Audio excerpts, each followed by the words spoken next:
Straight of ഹോർമൂസിൽ കടന്നതോടെ വീണ്ടും ഇതിൻ്റെ സിറ്റുവേഷൻ്റെ control അമേരിക്കയുടെ കയ്യിലേക്ക് വന്നു. ഇടയ്ക്ക് ഇറാൻ്റെ കയ്യിലേക്ക് പോയിരുന്നു, ഇപ്പോൾ അമേരിക്കയുടെ കയ്യിൽ വന്നു. അതിനകത്ത് ഒരു മെയിൻ പ്ലെയർക്ക് ഇപ്പോൾ ശ്വാസം മുട്ടുന്നു, അത് ചൈനയാണ്. ചൈന കുറഞ്ഞ വിലയ്ക്ക് ഇറാൻ്റെ എണ്ണ കൊണ്ടുപോയിക്കൊണ്ടിരുന്നതാണ്. ഇപ്പോൾ ഇറാൻ്റെ എണ്ണയാണ് അമേരിക്ക തടയുന്നത്, ബാക്കിയുള്ള ആർക്കും തടയില്ല. നമ്മളുടെ എറണാകുളത്ത് ഹാർബർ പാലത്തിൽ ഒരാൾ നിൽക്കുന്നു, തൃപ്പൂണി തുറന്ന് വരുന്നവരെ എല്ലാം തടയും, ബാക്കി ആരെയും തടയില്ല. അപ്പോൾ ആലുവ പൊക്കോ, പറവൂർ പൊക്കോ, ആലപ്പുഴ പൊക്കോ, ചേർത്തല പൊക്കോ, തോപ്പുംപടി പൊക്കോ, തൃപ്പൂണിത്തുറ നിൽക്കടാം. ഇതാണ് ട്രംപ് ചെയ്യുന്നത് സ്ട്രേറ്റ് ഓഫ് ഹോർമസ്.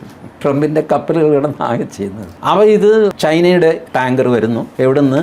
ഇറാനിൽ നിന്ന്. മിക്കവിടെ 3 ടാങ്കർ തിരിച്ചു വിട്ടു. ഈ പ്രദേശം മുട്ടുകല് തല്ലി പിടിക്കുക, ഏരിയയിൽ കണ്ടുപോയി ഓടാം.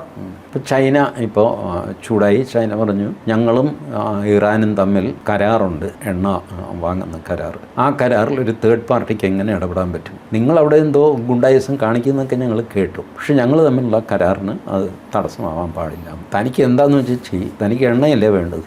ട്രംപിൻ്റെ മറുപടിയാണ്, തനിക്ക് എണ്ണയല്ലേ വേണ്ടത്, എൻ്റെ നിന്ന് വാങ്ങി. ഇഷ്ടം പോലെ വെനിസ്വലിന് എണ്ണയുണ്ട്, നല്ല സ്വർണം പോലത്തെ എണ്ണ വെനിസ്വൽ. അമേരിക്കന് വേണമെങ്കിൽ അത് പോട്ടെ, ഇത് രണ്ടും വേണ്ട, തനിക്ക് ഞങ്ങളെ ഇഷ്ടമല്ല. കാനഡയിൽ നിന്ന് വാങ്ങിച്ചോ, ബ്രസീലിൽ നിന്ന് വാങ്ങിച്ചോ, എണ്ണ ധാരാളം ഉണ്ടോ, എണ്ണ തരാൻ ഇറാൻ മാത്രമാണ്, താൻ വേറെ എവിടെയെങ്കിലും പോയി മേടിക്കും. അങ്ങനെ റിപ്ലൈ കൊടുത്ത് നിർത്തിയിരിക്കും. അപ്പോൾ അടിയന്തരമായിട്ട് ഈ പ്രശ്നം അവസാനിപ്പിക്കാൻ ചൈനയ്ക്കും കൂടെ താല്പര്യം ഉണ്ടാകും.